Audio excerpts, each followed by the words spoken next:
E aí pessoal, tudo bem? Bom, espero que vocês tenham gostado da primeira parte. Então agora a gente vai para a segunda parte do nosso curso básico de termodinâmica. É um curso realmente muito básico da termodinâmica.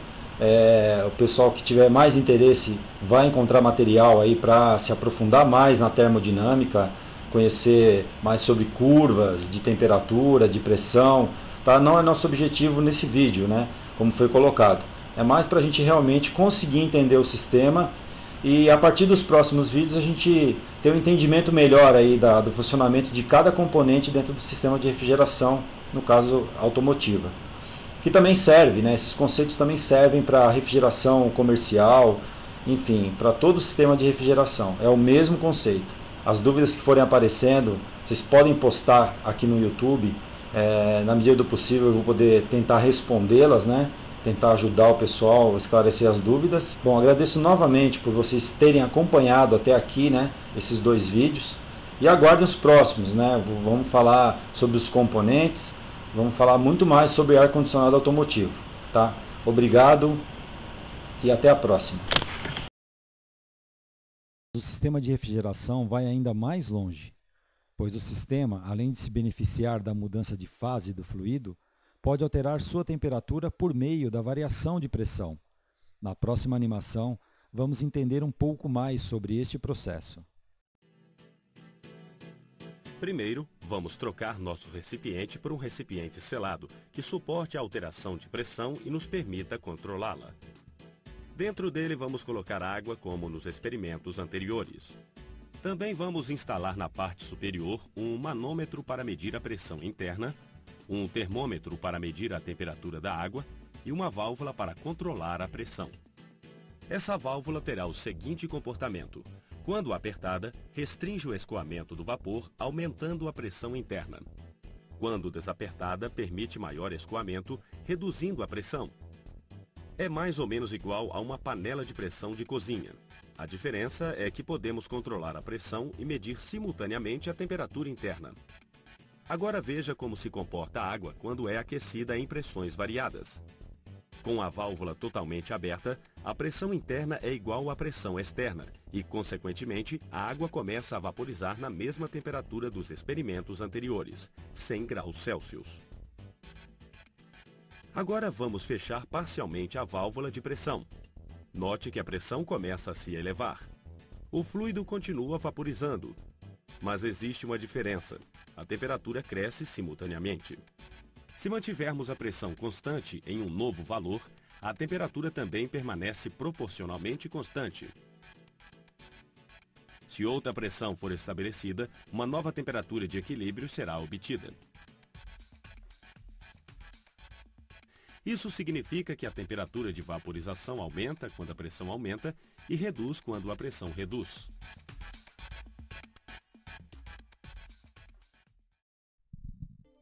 A temperatura de condensação e vaporização é proporcional à pressão no sistema. Este efeito é o grande responsável pela transferência térmica de dentro do veículo para fora, mesmo que a temperatura externa esteja maior que a interna.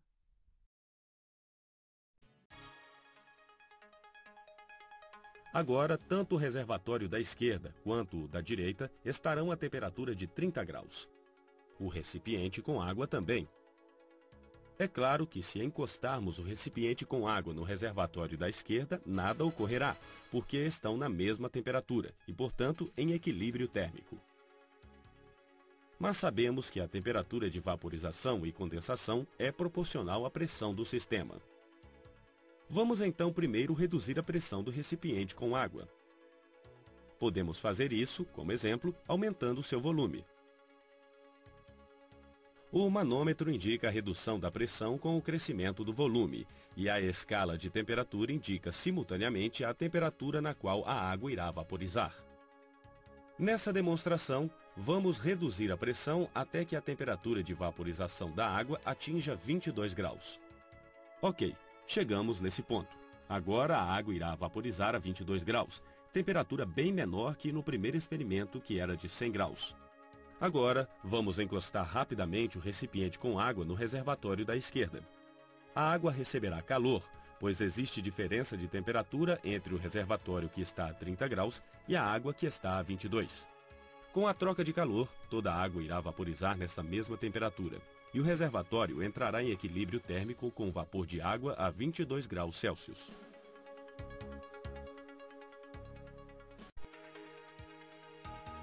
Para conseguir trocar o calor do recipiente para o reservatório da direita, é necessário que ele esteja em maior temperatura. No entanto, não está. Mas podemos elevar a temperatura de mudança de fase da água no recipiente alterando sua pressão. Então, vamos fazer isso. Vamos reduzir o volume do recipiente até que a temperatura de condensação alcance 35 graus Celsius. Sob essa nova pressão, a água irá condensar a 35 graus e não a 22. Nessa condição, vamos encostar o recipiente no reservatório da direita, que agora funciona como um reservatório frio. É interessante pensar que nossa referência mudou. O que estava quente, a princípio, agora ficou frio. O calor será transferido do recipiente para o reservatório porque existe diferença de temperatura entre eles. Durante a troca de calor, o vapor de água irá condensar a temperatura constante de 35 graus, retirando o equivalente de calor retido na água durante o processo anterior de vaporização. O fluido do reservatório irá aquecer até atingir essa temperatura, quando então entrará em equilíbrio térmico com a água do recipiente e cessará a troca de calor. Voltando o recipiente com água para a pressão inicial, sua temperatura retorna a 30 graus. Essa foi a temperatura inicial do experimento, mas agora temos o reservatório da esquerda a 22 graus e o da direita a 35.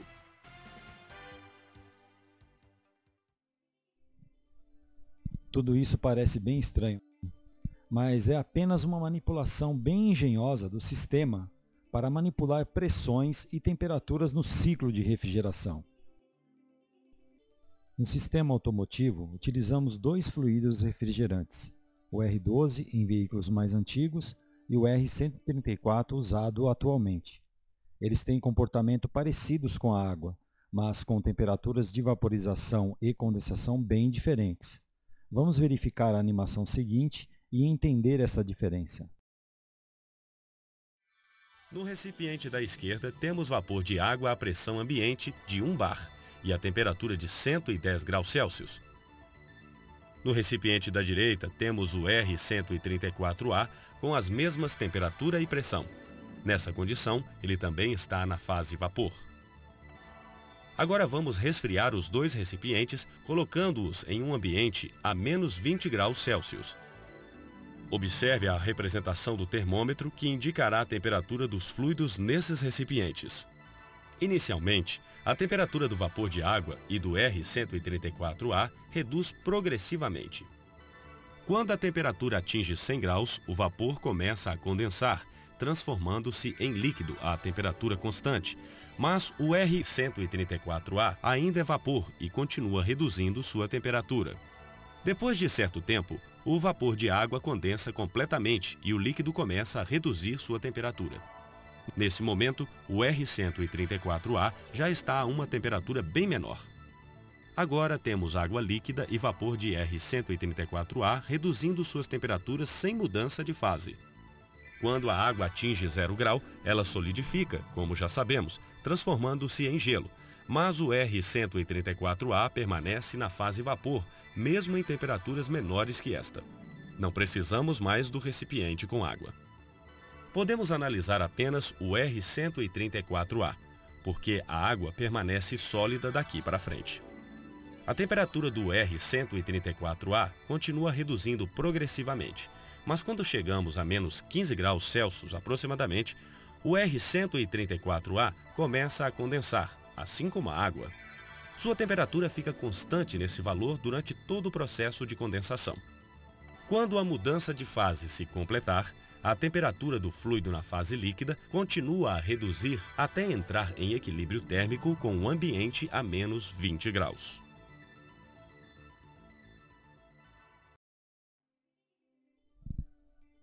No sistema automotivo, não necessitamos trabalhar com uma temperatura de menos 15 graus Celsius.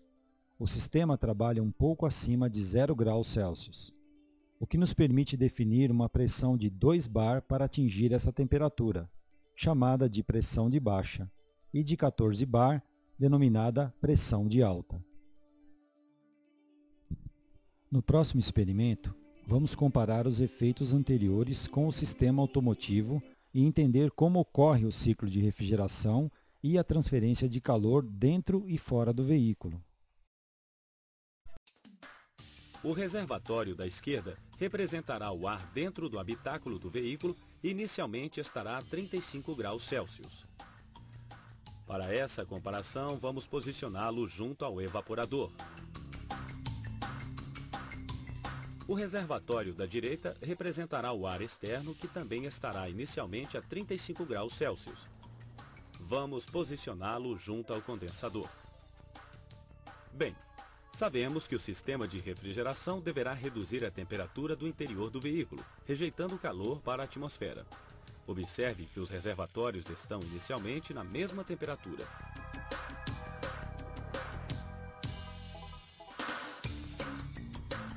Também entenda que o recipiente intermediário, que continha água nos experimentos anteriores, agora conterá o fluido refrigerante especial. Esse fluido também estará a 35 graus Celsius. Para começar nossa demonstração, vamos posicioná-lo no local equivalente à posição da válvula de expansão. Pronto, podemos iniciar a comparação. Primeiro precisamos reduzir a temperatura de vaporização do refrigerante para que ele absorva o calor do habitáculo do veículo. Essa é a função da válvula de expansão. E na nossa demonstração, poderemos obter um resultado similar se aumentarmos o volume do recipiente para reduzir sua pressão. Pronto! Agora o fluido irá vaporizar a 0 graus Celsius. Em seguida, vamos levá-lo ao evaporador, onde está o reservatório da esquerda. Quando se tocam, trocam calor, e o fluido vaporiza totalmente, reduzindo a temperatura do reservatório de 35 para 22 graus Celsius. Agora o recipiente possui fluido refrigerante vaporizado e precisa ter seu estado regenerado para executar um novo ciclo. É aí que entra o efeito da pressão novamente, produzida pelo compressor. O mesmo efeito que resulta da compressão do fluido realizado pelo compressor pode ser obtido se reduzirmos o volume do recipiente até que a temperatura de condensação do fluido seja de 80 graus. Agora conduzimos o recipiente para o condensador. Ao tocá-lo no reservatório da direita, o fluido perde calor, condensando-se completamente a 80 graus. O reservatório terá sua temperatura levemente aumentada porque o ar externo refrigera constantemente, podendo ser considerado uma fonte de temperatura constante. O recipiente agora, com o fluido refrigerante na fase líquida, é conduzido à válvula de expansão. O efeito da redução de pressão causado pela válvula de expansão é representado, como no início, pelo aumento do volume do recipiente até que a temperatura de vaporização do fluido volte a ser de 0 graus Celsius. Neste momento, o sistema retorna ao estado inicial e o ciclo é repetido ciclicamente.